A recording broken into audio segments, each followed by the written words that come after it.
आप देख रहे हैं बहुजन मीडिया। साथ ही लगातार जिस तरह से चारों तरफ राम मंदिर की चर्चा चल रही है, कहीं ना कहीं उस राम मंदिर के चर्चा में हम देख रहे हैं कि कुछ साधु संत आकर इस तरह की टिप्पणियां कर रहे हैं कि एक पर्टिकुलर एक समाज को टारगेट करते हुए ये कहते नजर आ रहे हैं कि जो राम को नहीं भजेगा वो चमार है। तो सर किस तरह से देखते हैं स्टेटमेंट को? देखिए, बहुत बहुत साधुवाद राम मंदिराचार्य जी का, और उनके साथ में सबसे पहले जो बहुजन मीडिया है उसका बहुत धन्यवाद जो कवर करने आई प्रोग्राम को और कवरेज कर रही है।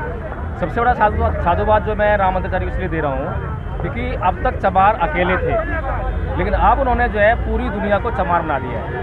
उन्होंने कहा है कि जो राम को नहीं भजेगा वो चमार। इसका मतलब ये है, ना तो पूरी दुनिया का मुसलमान राम को भजता है, ना पूरी दुनिया में कहीं पर भी जो है ईसाई है वो राम को भजता है, ना और कोई धर्म का आदमी भजता है, ना ही सिख भजते हैं, जैनी भी नहीं भजते हैं, और हिंदुओं का बहुत बड़ा वर्ग जो सिर्फ राम को नहीं भजता, वो शिव की भी आराधना करता है, राधा और श्याम की भी आराधना करता है, और अन्य देवी की आराधना करता है, तो वो भी उससे बाहर हो गए क्योंकि वो केवल जो है राम मंदिर जी कह रहे हैं जो राम को भजता है वो चमार, यानी जो राम को नहीं भजता वो चमार।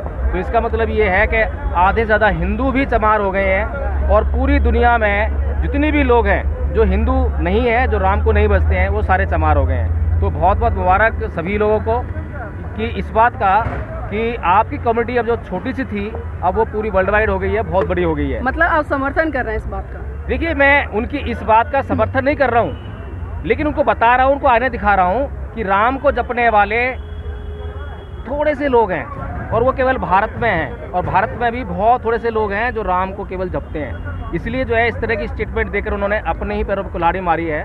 और सबसे बड़ी बात यह है नीलम जी कि ये मुद्दा जो है चमारों से जुड़ा हुआ है।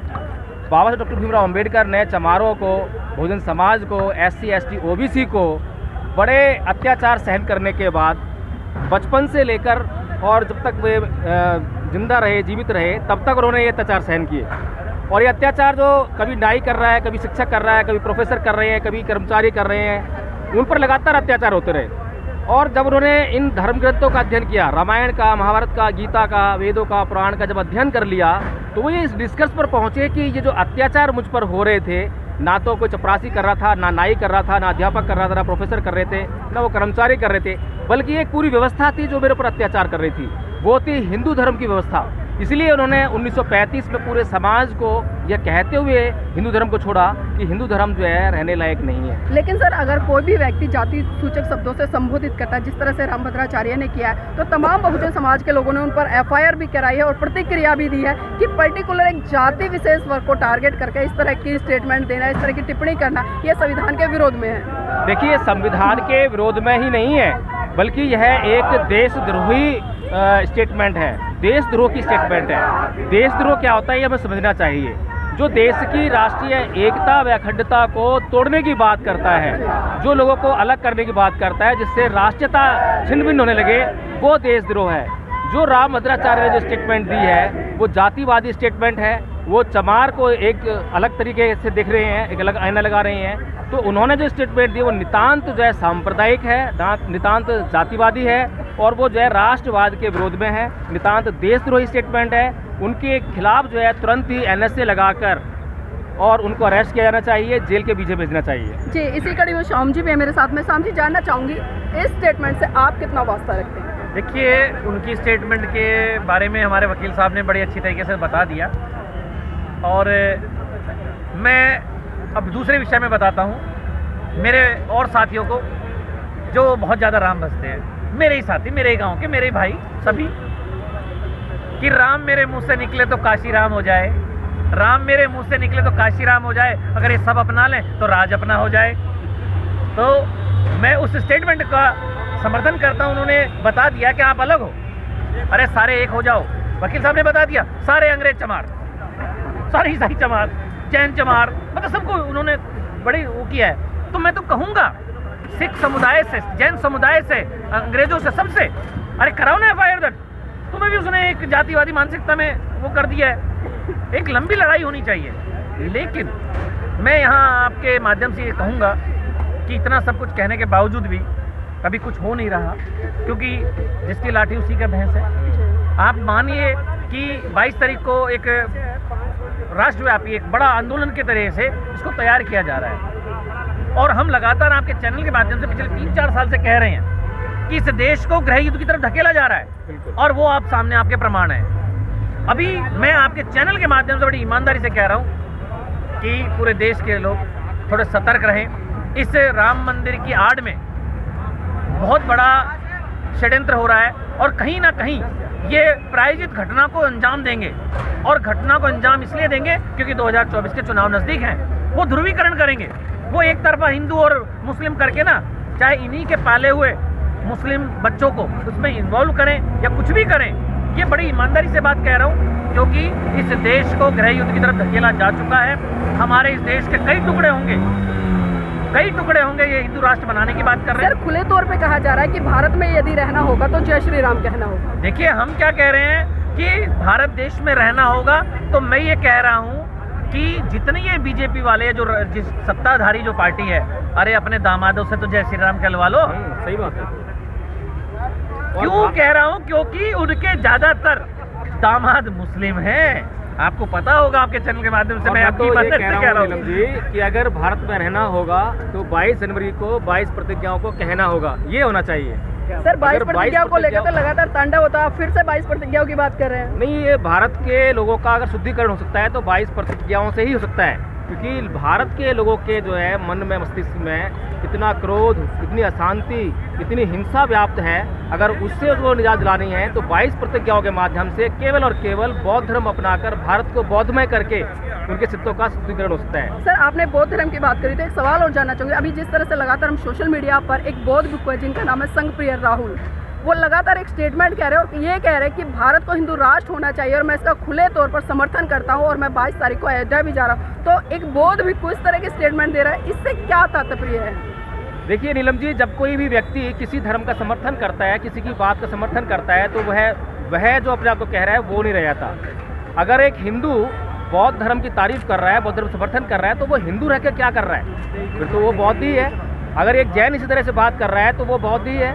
इसी तरह से अगर कोई बौद्ध भिक्षु जो है केवल चीवर पहनकर और यह कहने का काम कर रहा है कि इस देश को हिंदू राष्ट्र होना चाहिए, भाई तू कहाँ रहेगा? तू कहाँ पर जाएगा? तेरे तो कोई स्थान रहेगा नहीं, क्योंकि हिंदू राष्ट्र का मतलब ये केवल हिंदू रहेंगे, बाकी बौद्ध, जैन, मुसलमान सब तो ऐसे भगा दिए जाएंगे। यही तो हिंदू राष्ट्र संकल्पना हो गई। नहीं तो राष्ट्र तो अब भी है, इसमें हिंदू भी है, मुसलमान भी है, सिख भी है, ईसाई सब रह रहे हैं। अभी कोई समस्या नहीं आ रही है, तो हिंदू राष्ट्र करके क्या करोगे?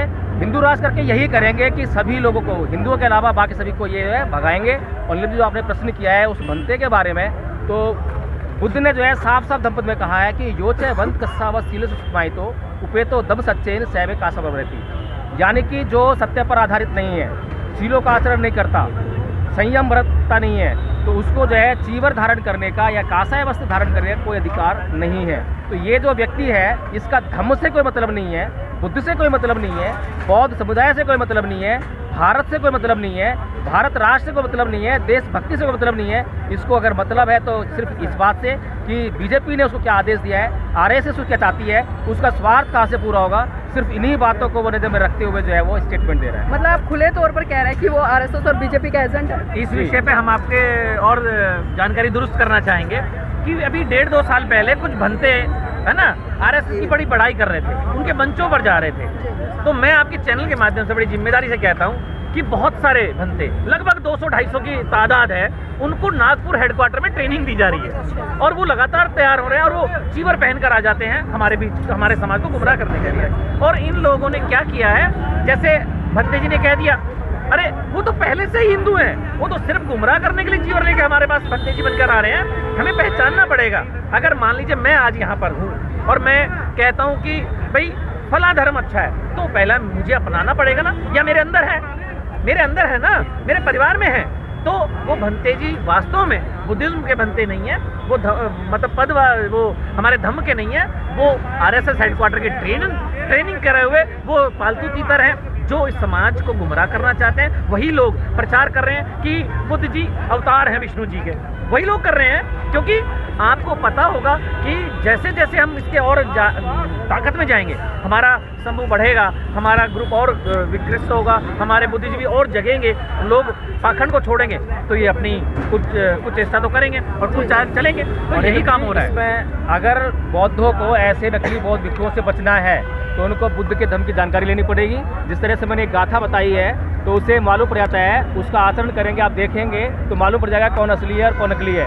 अपने समाज के भीतर घूमने वाले जो असली बौद्ध भिक्षु दिखाई देते हैं आपको, उनका भी आप जो है परिष्कार कर पाएंगे। तो इसीलिए धम्मपथ ट्रस्ट जो है लगातार इस बारे में काम कर रहा है और धम्माचार्य बनाने का काम कर रहा है। धम्माचार्य बहुत ही सिंपल सा कोर्स है, उस कोर्स को कोई भी बौद्ध जो है कर सकता है, हम करवाएंगे उसको जो है। और जब वो कोर्स कोई भी कर लेगा तो उसको जो है बौद्ध कौन है और बौद्ध भिक्षु कौन है इसकी जानकारी होती रहेगी। नीलम जी, आपको इसी प्रश्न के जवाब में एक कहूँगा, आप दोबारा जाइएगा उन भंते जी के पास में, हमारी रिक्वेस्ट है, और आप उनसे कहिएगा भंते जी। मैं नहीं गई हूँ सर, मैंने सोशल मीडिया पर मैं कह रहा हूँ आप जाइएगा, या आप हमारा प्रश्न आपके माध्यम से पूछिएगा कि भंते जी आप बुद्धिज्म को मानते हैं? जी हाँ।